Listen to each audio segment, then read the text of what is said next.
সুপ্রিয় শিক্ষার্থীরা সবাই বোর্ডে দিকে লক্ষ্য করো, দেখো তো সংখ্যা রেখায় সংখ্যাগুলো চিহ্নিত করবো আমরা, ঠিক আছে? তো এখানে কত আছে বলো তো দেখি, 30,000 আছে, এখানে 3 লক্ষ আছে, কত লক্ষ? 1 লক্ষ, 3 লক্ষ আছে, ঠিক আছে? তাহলে এখানে কত আছে দেখো, 1,70,000 অযুত লক্ষ, তাহলে এখানে আছে 1 লক্ষ, এখানে 2 লক্ষ, তাহলে আমরা যদি এক ঘরের মান কত হবে এবার বলো তো দেখি? 10,000। ওকে, কিভাবে হয় দেখো 10,000, তাহলে 1,000, 10,000, 20,000, 30,000, 40,000, 50, 60, 70, 80, 90, 100, 100,000 মানে 1 লক্ষ, ঠিক আছে? তাহলে মিলে গেছে 10,000। তাহলে এবার দেখো তাহলে আমরা কত বসাবো? 30,000। তাহলে দেখো 10,000, 20,000, 30,000, তাহলে এটাতে বসাবো আমরা কত? 30,000, ঠিক আছে? বুঝতে পারছো?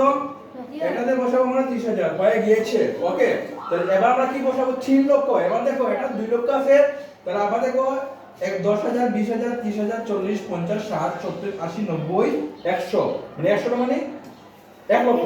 তাহলে 2 লক্ষ আর 1 লক্ষ কত লক্ষ? 3 লক্ষ। তাহলে এই 3 লক্ষটা লিখবো, একক দশক 70,000 অযুত লক্ষ, একক দশক 70,000 অযুত লক্ষ, তাহলে 3 লক্ষ হয়ে গিয়েছে। বুঝতে পারছো না? বুঝো নাই? এবার যা আছে তা তোমরা এখানে বসিয়ে দিবে হিসাব করে করে। ওকে, যদি বুঝে থাকো তাহলে তোমাদেরকে অনেক অনেক ধন্যবাদ।